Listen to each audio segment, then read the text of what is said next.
He built his online empire on outrageous pranks and chaotic live streams, treating every city like his personal stage. But Vitaly's latest stunt in the Philippines crossed lines he never expected. Fans around the world watched in disbelief as authorities moved in faster than he, or anyone else, thought possible. Today, we're taking a deep dive into the unbelievable rise of this notorious prankster, the shocking crackdown on his actions, and the unsettling questions his arrest raises for content creators everywhere. Vitaly didn't set out to be the internet's bad boy, or so the story goes. Years ago, he was just another hungry creator looking for a way to stand out. His early videos showed a knack for turning everyday interactions into comical, occasionally bizarre moments. Jump scares at the mall, awkward conversations with strangers, cheesy pickup lines on busy sidewalks. These were the building blocks of a budding prank empire. With each successful upload, Vitaly saw his subscriber count climb.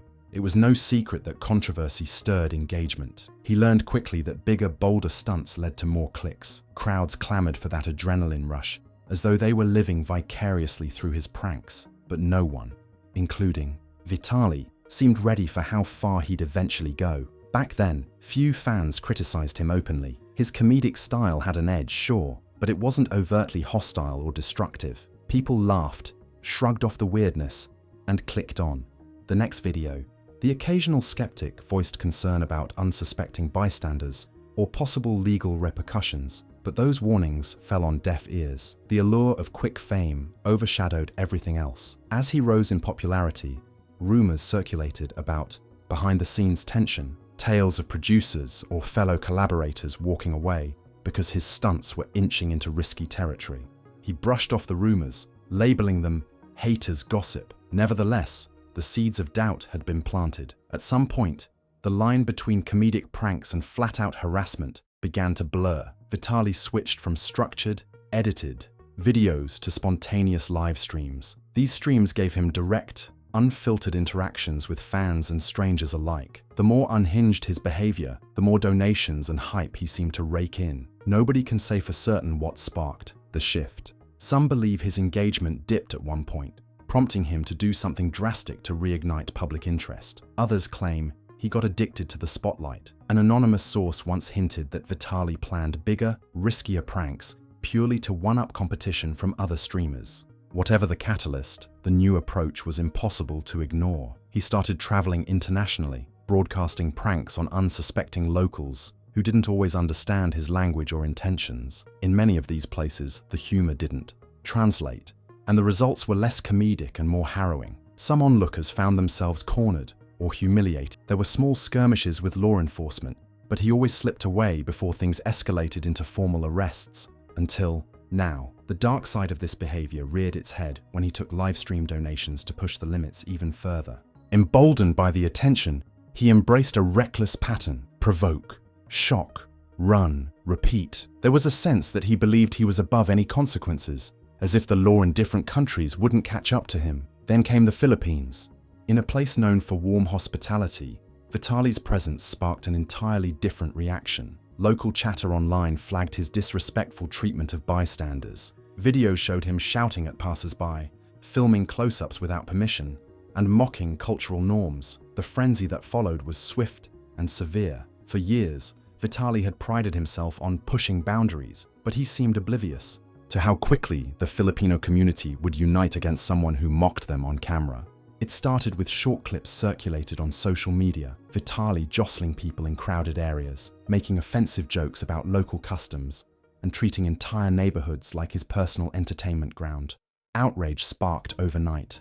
Influencers in the Philippines demanded action, and local media outlets ran headlines about his antics. The conversation ignited forums where Filipinos, expatriates, and concerned viewers worldwide shared their disgust. Some wondered if he'd face immediate legal repercussions, or if it'd be another case of a content creator leaving the country before authorities could respond. The biggest shock came when official channels reacted more swiftly than Vitaly's fans ever anticipated. Immigration agents and local law enforcement began tracking his movements in real time. Unbeknownst to him, his own live streams helped people pinpoint his location. By the time he realized the severity, it was already too late. In the end, it happened in a matter of hours, almost like a scene from a drama he unwittingly starred in. By streaming relentlessly, Vitaly broadcasted his presence to the world, effectively giving authorities a roadmap. Police intercepted him in a bustling commercial district, causing a stir among bystanders who recognized his face from viral clips. Shock rippled through his followers, many of whom were live on his channel as the arrest went down. The immediate reaction was a torrent of online chatter, some celebrating the swift justice, others wondering if it was all an elaborate ruse. But it was very real. Photos emerged of Vitaly being escorted into a station, looking more startled than remorseful. Officials confirmed his arrest on grounds of violating local laws and possibly breaking immigration rules. Speculation swirled. Would he face jail time or simply be deported? Some sources hinted that the fines alone could be hefty. Others insisted that the severity of his actions warranted actual prison time. A portion of his fans, loyal to the end, believed he'd wriggle out of it, yet even they couldn't deny the seriousness of the charges stacking against him. Mainstream news outlets ran the story on primetime segments. Legal experts weighed in, citing potential sentencing guidelines that could keep him in custody for weeks or longer. Meanwhile, his name trended on multiple social platforms, overshadowed only by the outpouring of anger from locals who felt demeaned by his antics. For those who followed Vitaly's journey from the beginning, the arrest was a long time coming. His channel's success was intertwined with jaw-dropping controversies. He thrived on the very chaos that now threatened to destroy his entire brand. It was hardly his first brush with the law either.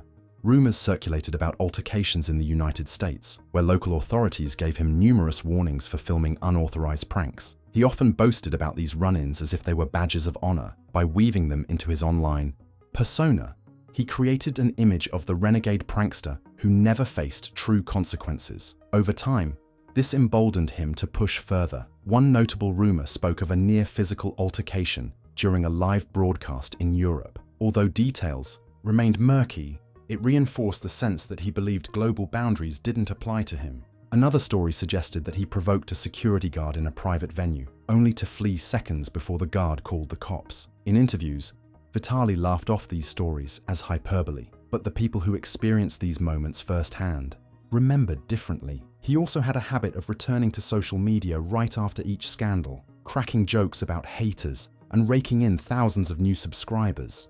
His formula for fame became clear: provoke outrage, gain traction, enjoy the surge in views. But after the fiasco in the Philippines, it seemed he might have underestimated how fiercely a nation can defend its dignity. When news broke of Vitaly's arrest, the response was massive. Filipino communities online felt vindicated, relieved to see immediate action taken against someone who insulted their culture in broad daylight. Global viewers praised the Philippines for serving an example to other nations dealing with nuisance streaming. Fellow creators, both local and international, weighed in on the controversy. Some expressed sympathy, arguing that Vitaly's act was misguided but not criminally severe. Others called him a cautionary tale, warning aspiring vloggers that shock value can backfire badly. Influencers wondered if platforms like YouTube or Kick would tighten their terms of service for content that borders on harassment. The bigger debate revolved around nuisance streamers. As the concept of live broadcasting grew, more creators were pushing boundaries in search of fame. The question many asked: should hosting platforms clamp down on these behaviors immediately, or should law enforcement handle them on a case-by-case basis? Fans, critics, and policy experts all had different takes. In the Philippines, however, the decision felt clear. If you treat the streets like a personal playground for cruel or humiliating content, expect a swift response. Many in Southeast Asia applauded the unified stance, noting that the region has too often been a magnet for thrill-seeking vloggers looking to exploit local culture. With Vitaly in custody, the formalities of local law started taking shape. Immigration violations were on the table, and there was talk of additional charges related to harassment or public disturbance. Some insiders claimed that if convicted on multiple counts, he could face more than just a slap on the wrist. Jailing and subsequent deportation became a very real possibility. Legally, the case highlighted how countries can enforce existing regulations to deter cultural disrespect. While some fans argued that Vitaly's stunts were just pranks, local communities saw them as invasions of privacy and incitements to chaos. By ignoring local norms,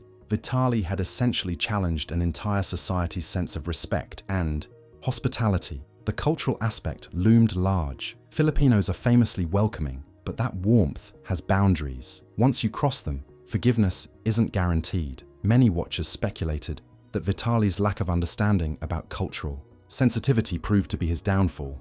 If he had toned down the mockery and engaged more respectfully, the story might have been different. Beyond Vitaly's personal fate, other would-be adventure streamers took note. If a high-profile figure with millions of subscribers could get arrested, then smaller channels might be in even greater jeopardy if they attempt similar stunts. This potential ripple effect hinted at a future where reckless content creation faces harsher clampdowns worldwide. With sponsors already distancing themselves from controversy-riddled creators, Vitaly's reputation hangs by a thread. He might attempt a grand comeback, perhaps a dramatic apology tour online, or a pivot to family-friendly pranks. Yet cynics suspect he'll double down on shock value once he's out of this mess, claiming it fuels his brand. Money, as always, plays a role.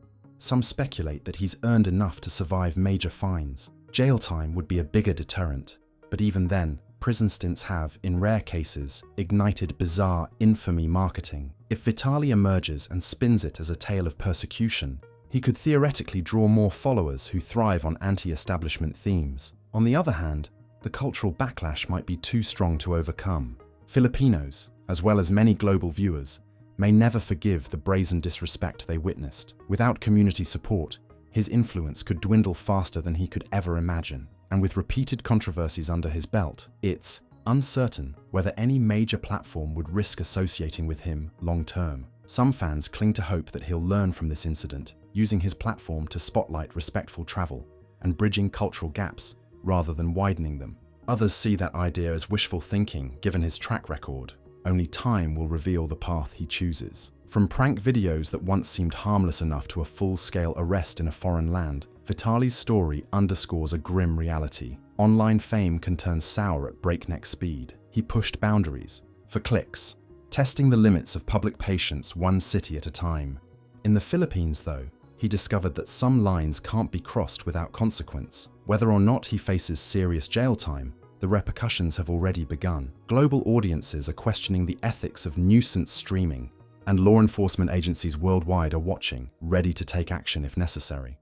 The online community might move on to the next headline soon enough, but Vitaly's brush with the law is a stark warning. It's proof that fueling fame through controversy comes with a price, one he's now paying in full. As his fate unfolds, a bigger conversation emerges. Is this the tipping point for prank culture, where creators finally confront the fallout of extreme behavior? Or will Vitaly's arrest simply set the stage for even more daring and potentially damaging content? For now, his story offers a cautionary lesson for thrill seekers everywhere. Every boundary crossed has consequences, and not every audience is willing to let it slide.